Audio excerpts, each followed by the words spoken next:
Soon to be his members. Yeah. Which has. Quiet. Yeah. Oh, okay. Yeah, it was. I went back there. Ready? All right, everybody, it is 6:02, and I'm going to call this meeting of the Copper Canyon Planning and Zoning Commission to order. First, confirm we do have a quorum tonight. We have all of our commissioners here. So the first part of the meeting is public input. Citizens can make comments to the Planning and Zoning Commission. We ask citizens who wish to speak on agenda items to sign in on the sheet provided at the table at the back of the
Yeah. And there's already a house on. Right, correct. Yeah. I'm trying to recall. Yeah. Yeah. So, Chris, did you have any comments on this? Anything that, any reason to be concerned about this? Nope. Yeah, this seems very straightforward and nobody's ox gets gored here, so I just had one question, Sure. Chairman. thought you were limited to 3. I said 3 per. Oh, 3 per topic. okay, all right, go ahead. Okay. So there's a lot of questions in here about, flood and drainage, which is our bane here in the community, right? But I'm assuming all that stuff was with the preliminary plat. Was that addressed? And the actual pad site from the original is not being altered at all. So the drainage is gonna stay the exact same. The area that's being swapped will not be changed. The elevation will not be changed in that area because it is the transmission power. Just a paper transaction. Exactly. Yeah, literally. So these items under 13 and 14 in checklist were included in the preliminary plat. Yes, so in this property. Because that wasn't on P and Z when we first did the original, so I. Yeah, so when this was originally platted and developed, they would have got all that data. Now, if they come back and put an accessory building or do something else, they'll have to submit that grading data with any future permit to develop that or change the So process. that's why you checked it NA. Okay. Right, okay, I just, And then they submit that. I'm not sure. right, Yeah. okay. All right. I think what we will do is proceed with some of these other items, and then we will have the public hearing on all the items combined. And then we will make decisions on these items. Okay, Okay with everybody? Thank you. all right, no problem. Thanks. There's no public. You're kidding. Wow, that's wonderful. I don't have to. This is really take a motion. I can take a motion. We can do it. Get it over with. All right, People can go home. all right. So do I hear a motion? Sure, I'll make a motion that we approve the proposed refile. Thank you, Mitch. Second, One second. Jeff? All in favor? Aye. Aye. All opposed? Unanimous? We move on. Okay, I'm gonna leave, right? yes, you can. They're done. Say something you guys don't listen one time. Sure. When you win, you leave.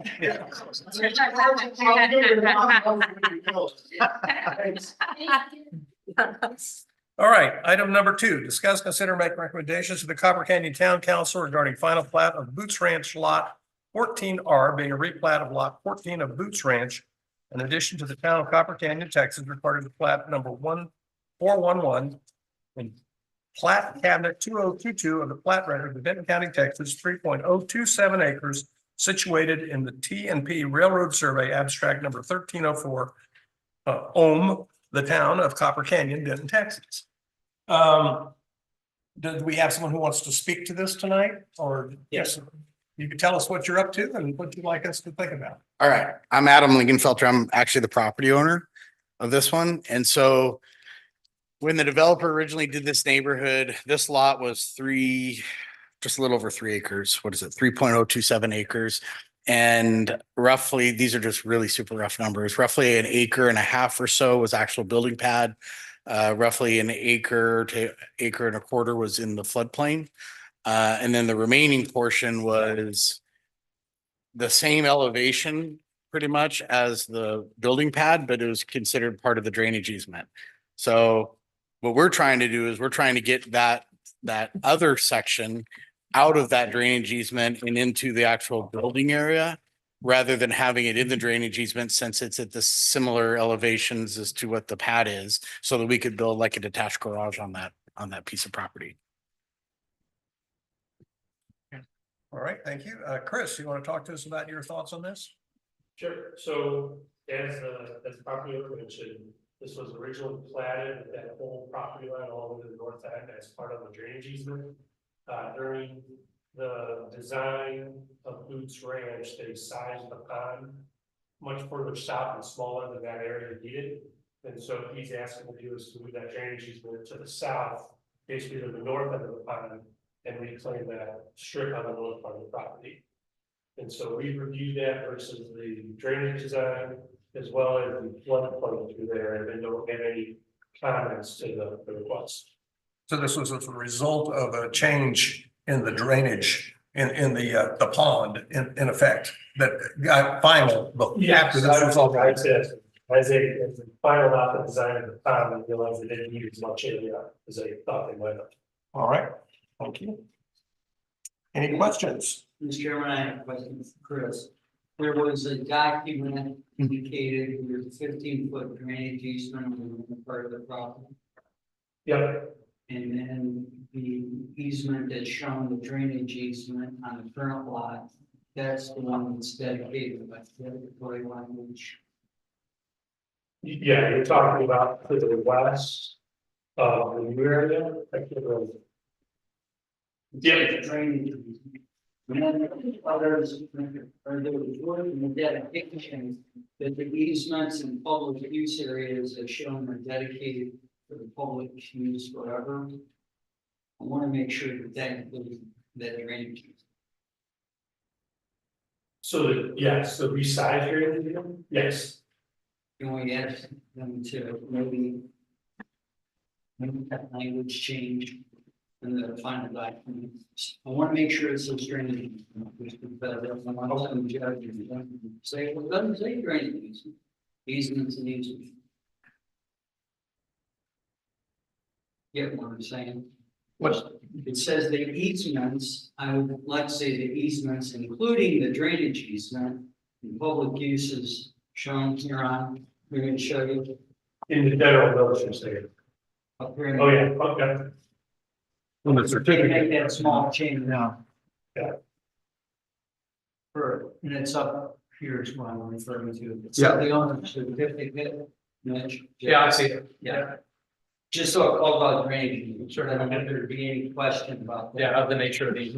Yeah, You don't have any issue. I don't think so. If it's just talking about the drainage easement area, I mean, again, all we're trying to do is take that little section out of it and be able to build a garage. So. Get 3 questions. yeah, he gave me his. Actually, they have. I average out. You can average out, yeah. No, so again, I wasn't part of the cleansing when we first approved this, but was this zone is an R1 or R2? One. Whole development's one. It's a 1. Yep. Okay, because I was looking at the setbacks, they don't inform, so. Right. That's one. It was the PD, it was a. It was a PD. Yeah, But even if it's 1, in a cul-de-sac, it's my understanding that setback has to be 60 even in a 1 acre. This is not, this is only 35. Does it meet the plan development regulations? Well, and it's in a regular R1, Yeah. you would It's D, right, the regulations. right, so that was stipulated in the PD that was gonna be. That was all part of the Moose Ranch PD. So it's one of them, One of those, yes. yeah, but we're not doing it anymore, right? Well, There's Frankenstein over here. Yeah, right, because I was looking at all the setbacks and it conformed to either R1 or R2. well, less said about Moose Ranch. Yeah, consistently, Yeah, The development regulations that are applicable for only that lot. well, I wasn't here then, so I just wanted to make sure. It's third question. Good. All right. Any other questions? All right, in that case, I will accept the motion regarding approving or disapproving, whoever wants to make a motion. John, Tim, you want to talk? Sure, I'll make a motion to approve Moose Ranch modification, Replat? replat. Thank you, John. All in favor? Aye. Any opposed? No, it's unanimous approval. Second. I did, Sean. So just to be clear, Chris, are you gonna send an email then on that change till we get that done? Okay,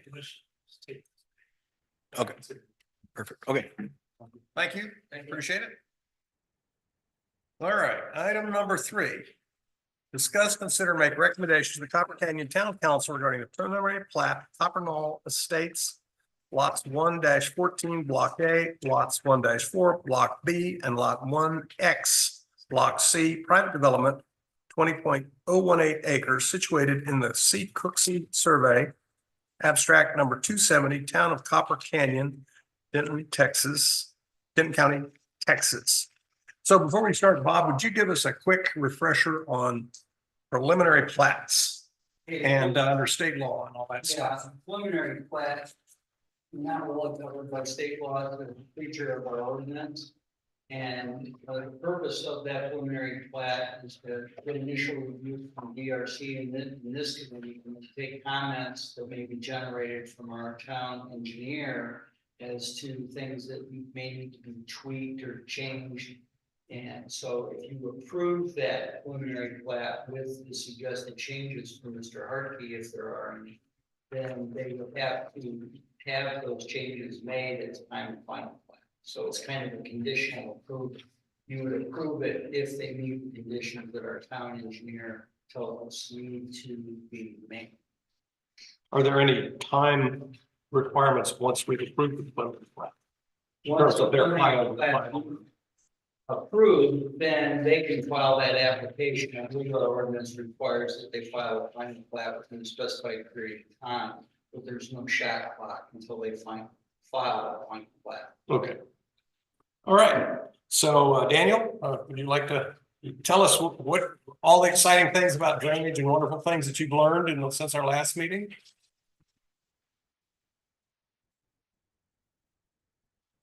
Hello, everybody. Nice to see you again. Thank you for having us. We work on everything that Chris helped us to guide us through, and we believe the preliminary plat is ready to be evaluated by the commission. So I will ask Selimar to come up to speak because everything will be a little bit more technical, and I'd rather have her in my place. Thank you, Selimar. Hi, good evening. Nice to see you again. For the ones that haven't seen me here, my name is Selimar Bracho and I'm with CCM Engineering. We're the firm that is helping Daniel to develop this property. We are presenting today the preliminary plat as part of the process to get construction plans approved. We presented before concept plan, following by development plan, both approved by PNC and council. And now we are at the preliminary plat stage. We submitted all the requirements to the city engineer, reviewed, made the changes that need to be made, and then filed the formal application to the city. So if there are any additional questions or you may have regarding this project. Just, Here. I guess out of curiosity, I know you trim back the trees and everything. Presumably, when this project is finished, you will have manicured the easement or the what do you call it? Between the road and the fence, right? I mean, there's a bunch of scrappy stuff out there. Scrappy, the nest. That needs to be cleaned up, presumably, and that will affect the drainage in that bar ditch along there. Troy, did you want to give us a quick update on what you learned bar ditch wise and drainage now that we had some big rains since they worked on it? Yes, so we'd asked the developer or the landowner to kind of make some temporary modifications to get that water to flow to the surface drain that's on I guess that's the west side of the property. And they managed to do that in the last couple of rains that we had in May or early July or early June had kind of mitigated some of that so that the water was not ponding on the road. And so that was actually a good thing for them to do for us, or, to make that water flow a little bit better versus ponding on the road. So they did do a temporary fix after talking to Selimar and their engineer. As the development takes off, they will grade that properly and also maintain that. The HOA will maintain that at the end of the day. Okay. There were some questions from citizens at the last meeting, questioning whether or not the city drainage was working. Right? Yeah. So they got the water running to the city part. That, those culverts and stuff that we put in, are those operational? Did we conclude those are okay, or? Yeah, we didn't see any significant backups Okay. as that additional water went in there as it's designed to do. And then it took off from there. Yeah. Okay. So you're talking about the actual sewer? Concrete wall. Yeah, because I mean, it does pool there Right. still, It did. like it does, no, it does. Not since that last rainstorm, it drained. Well, it still pulls because there's some elevation issues going on, but it doesn't pull on the road as much as it does. Right. Now, there is some pulling on Orchid Hill all the way down. Yeah. Because you have grass that's grown over the, above the concrete level, so to speak, and so it hits the grass and doesn't drain properly. In some areas, what I've noticed, but that particular area was really bad because before they kind of created temporary channel, it would go all the way, would cover the whole entire lane, Yes. and now it doesn't do it quite as bad. Yeah, the pooling's Okay, but- mostly on the west side, on the south side of Orchid Hill. Rather than the north side where their property is, it's there, there's still a big pool on the south side, I'd agree with you there. Yeah. But that's, I mean, the road Is that a goes, maintenance issue or signage? The one on the south side of the maintenance issue. maintenance, the people there should be cleaning We it. have code, Yes, we do have code enforcement there, yes, but not these folks.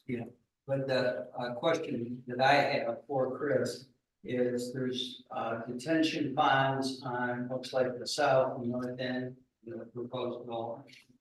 And they don't require any off-site improvements that would require maintenance. Correct. All of their detention is, I'll ask them for my fire. okay. Now that you did it, Understood. right? Understood. Yes, there's 3 detention facilities included as part of the development, all 3 of which are within the existing property limits. It is a very nice flat place of property. Yeah. Not significant drainage issues to begin with. So, In fact, their harder part is making the water run than anything else. right, it's gonna be the challenge there. Yeah. So did you have the same question, Bob, on their owner certificate about easements and roads and all that stuff? Is it cool or not? Since it's one there's.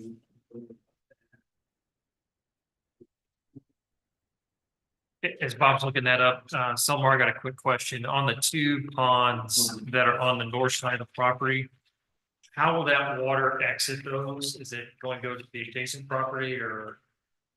Yeah, we will detain all the excident from the runoff for what we're changing, and then the ponds will release the allowable, what is currently draining into the property is gonna continue to drain into the property. We're gonna install in the ponds what we call an outlet structure that's gonna mitigate the flow and actually control the flow, so it will be released slowly into the neighborhood, neighbor property. Neighboring.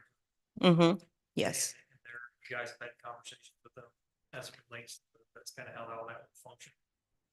Well, they shouldn't notice any difference because we're not increasing what they're gonna get what they already get when it rains. So that's all that'll kind of sheet flow then. Yes. So I have a question. So assuming this all works, what happens if it doesn't work? Like what course of action does someone take if it's not what they normally get, or if it's flowing into the road and it is causing trouble for traffic or people across the street? Like, what is the recourse how do we handle that? That's a legal question. I don't know if she can answer. Well, I still want to know. And still legal one. Okay. And ask her to not practice law. Well, no, but well, You know what I mean? there's no, yeah, someone, yeah, It's on them, okay. because they discharge more water than what the normal water flow would be otherwise, so you have absolute liability for that. Okay, all right. I'm a contingency planner at heart, so I just assume things aren't gonna work the way Yes. the way that's planned. We run, when we do our design, we run all the calculations with the current rainfall intensities, with following all the ordinance and all the engineering manual. You run all the calculations to kind of make sure that we are gonna release only the allowed. One other thing you all have to understand. I don't often do this, but in light of what is taking place over the last 90 days. When they designed this, they're designing it for a bad site for a house. And now what's gonna happen, you're gonna sell that house, to somebody, and they're gonna put all kinds of stuff on there, they're gonna put a swimming pool in there, they're gonna put a bunch of landscaping in there, and they're gonna put accessory building. When you do that, you covered up the natural absorption of the rest of these lots, and you increase the drainage. That ain't their fault. And so when we have regulations, and when people develop their property, that's why we have regulations about how many accessory buildings. Whether or not you can put a swimming pool in it, and this is the reason why, and especially if you here in the town, because of the topography of the property. So it's not that they're lying to you, but when these lots get in the hands of private citizens, then they alter that drainage, or they don't clean out the sloughs that are designed to work. And that's what we have a lot of problems here with our bird kitchen. Because they need to be cleaned out. We need to keep the grass out of there. We need to keep the logs out of there because it takes up volume. So a lot of the drainage issues we do have is not the sins of our fathers that misplanned this. It's our own fault for not enforcing the regulations. And the property owners understand that they have an obligation to keep those sloughs, those drainage intakes, and those bar ditches clean, because that water's gotta go somewhere. Anyhow, that's my story about drainage. So Chris, when you evaluate the drainage for a property like this, obviously, if it's just gonna be a pasture, with nothing in it, well, it already does what it's supposed to do, right? So you make assumptions about the soil, the slopes, all these other things. And do you make assumptions about swimming pools and roads and houses? And if so, kind of talk us through how you think about it. Okay, That's for just for our So- information. as part of the different zonings and coverages, there's drainage, what we call C values. So depending on what the usage of the land is going to be, there's a different factor, a coefficient that Salamar uses to calculate of all the rain that comes down, how much gets into the ground and how much is runoff. And so those C values, which are included on the proposed drainage area map, which I can't read the page number, but that data is all driven through the town's own design manual. So she looks up tables in the manual and says, all right, if you're gonna do this, you use a C factor of this. You're gonna have 5 acre lots, you have a much smaller number than if you have 1 acre lots. Because there's much more likelihood that more water will run off, there'll be less rooftop on the property. And so that's what drives the numbers that we use to determine what your existing usage is, which was pasture, and what your proposed usage will be, 2 acre residential lots. So when was the last time those were, let's call them updated? I mean, just out of thought, I mean, I remember my parents' house was like 1,000 square feet, and now everybody's in 5,000 square feet houses. What assumption goes into our town engineering manual? And do they assume people are gonna put in swimming pools and casitas and So, solar panel, whatever? yeah, so the first part of the question is 2007, I think is the last major update to the manual and any of the ordinances or anything. To the second part of your question, as part of the committee that a couple of folks are on, that is actually one of the things we're gonna be looking at is now starting to include impervious to the point of driveways, accessory buildings, all these really nice big patios around pools that are all driving additional runoff. So the answer is yes, it was factored in that version of houses, and it needs to be updated with our expectations for today. Right, and so, when these lots are actually sold and people come in here to build a house, if they're permanent, and build a house. Yeah. What happens then in terms of, any drainage analysis in terms of whether they are gonna move dirt and pile it up in the back, or they take it out of the pool and make a berm, or what do we get involved in? Not we, the town get involved in. So the initial building permit needs to match the pad that you can see on these sheets. So the developers dedicated, what, 40 by 40? I think we have 80 by 80. 80 by 80 pad site. So the expectation is the house, even though you've got building setback lines that are way out here, the expectation is the house is going to go on this little spot here. And so as long as the builder does that, sets their finished floor elevation based on the grading, it pretty much drains like it's supposed, like it was intended. Where it gets a lot more difficult is in 2 or 3 years when they come back and put in a pool or a large accessory building. At that point, it's on the owner to go and look at the drainage to kind of see what was originally set up in these plans and to see how their proposed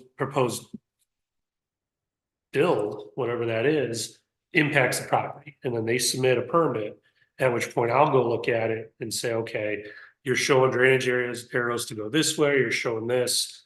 Does that make sense? Is that it's more of a gut check than I'm gonna go out there and survey that and make sure that's what really happens. And then with our building inspector, as they follow along that process, he's the one who really kind of looks at it and says, all right, this is what they drew up and said they were gonna do. Is that what they actually get? And if he doesn't see what he likes, then he'll come back and flag it back to Troy or me or somebody.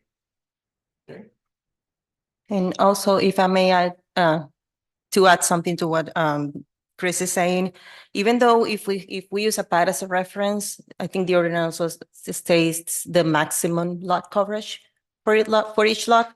Like if the maximum lot coverage is, I don't know, 3,000 square feet or 5,000 square feet, then developer or home builder would not be allowed to build more than that. So you're basically assuming that the pad site itself fundamentally is the impermeable surface? Or do you add, are you kind of adding to this? How do the factors work with the pad sites? That's what you're saying, it was 2 acres versus 1 acre. Yeah. Yeah, that's kind of the right idea is it just assumes based on the lot size that a percentage of that lot size will be impervious. And that is probably relatively close to the pad site as drawn. Yeah. Okay. All right, did that answer your questions? Thank you. Sure, my pleasure. My answer was longer than you thought. It always is. All right, Chris, did you have any other comments on this that you wanted to share with us? Anything that you didn't get or that you would like to have? The only thing I thought I would share is we are still working through a couple of these drainage and final grading issues. What she has submitted has more than satisfied the minimum requirements for a preliminary plat. And then the final construction plans, which come with final plat, will be when some of these other things get buttoned up. Okay. Do we have a list of things that need to be buttoned up? We do. I did not include it with this, but yeah, she's seen final plat comments essentially. Mhm. The original plan here was to submit both preliminary and final together.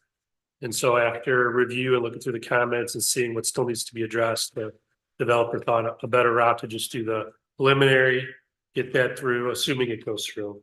And then give some extra time to work on some of the final plat comments. That's our process. No, That's our new No, I'm process. not saying all this. Chris said he had. yeah, It's not changing. Yeah.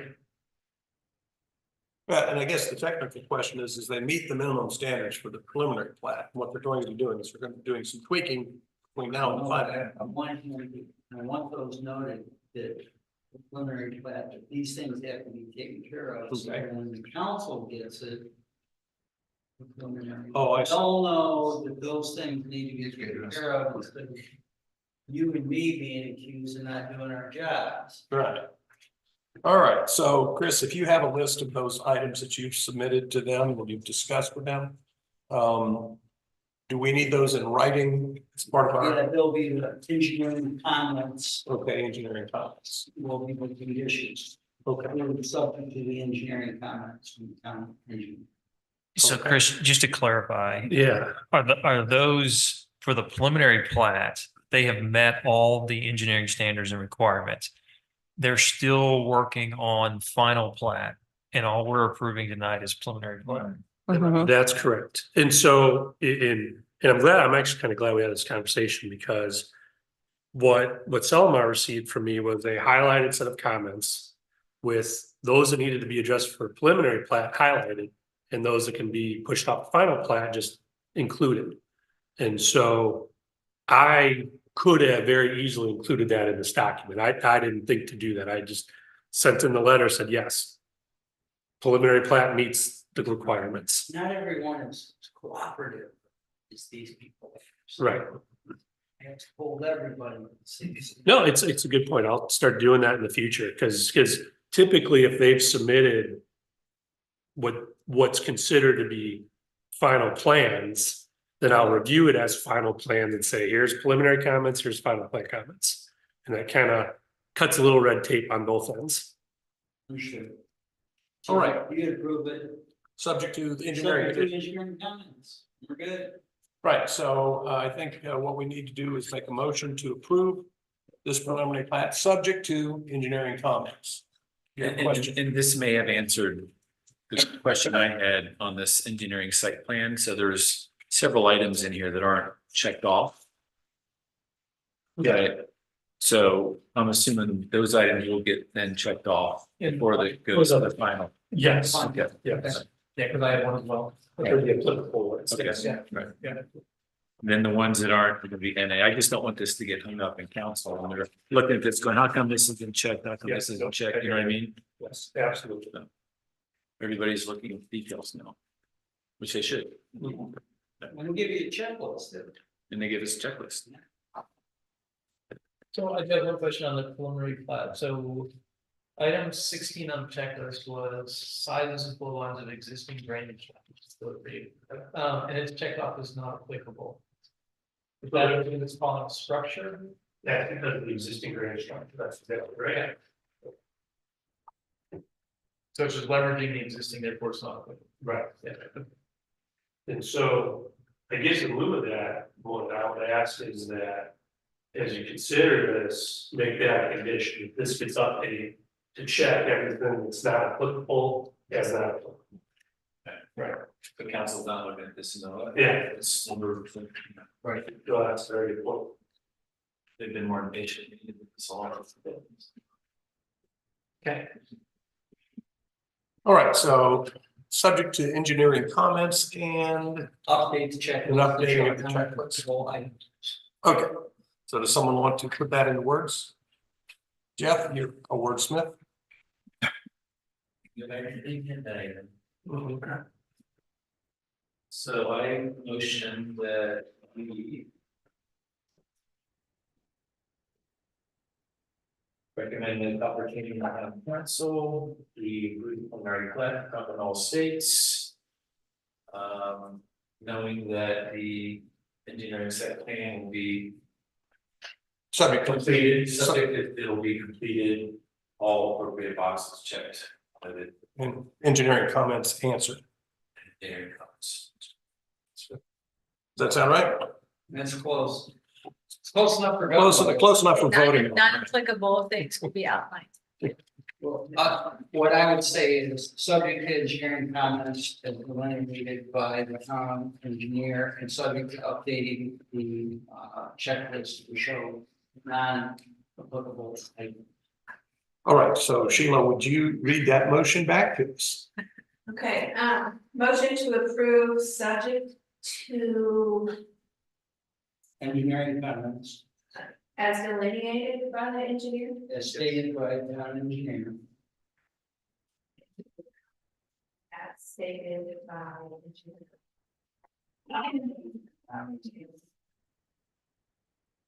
And that the checklist be completed. Update the name. Checklist to show non-applicable. Items.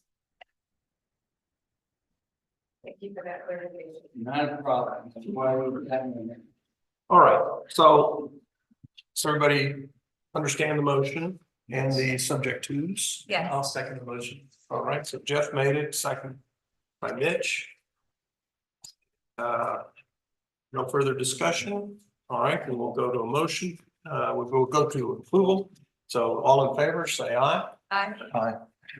Any objections? Hearing none, it's unanimous. I believe we have no further business. And Sheila, so Selimar has provided a response to comments. You might already have a copy of that. If not, I'll forward it to you. Wasn't listed. Okay.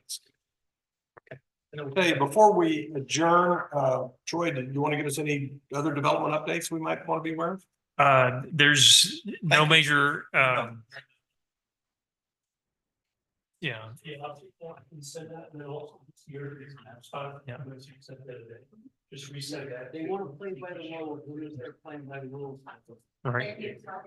Mr. Chairman, there are no other items on the agenda, so he may not talk to you. Oh. I don't know if you have any discussion, because if we're gonna play by the rules now, we are going to play by the rules. Okay.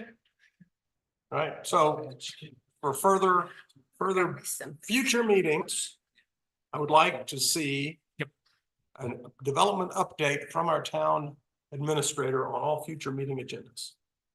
Okay, perfect. In that case, I move we adjourn. I'll second that.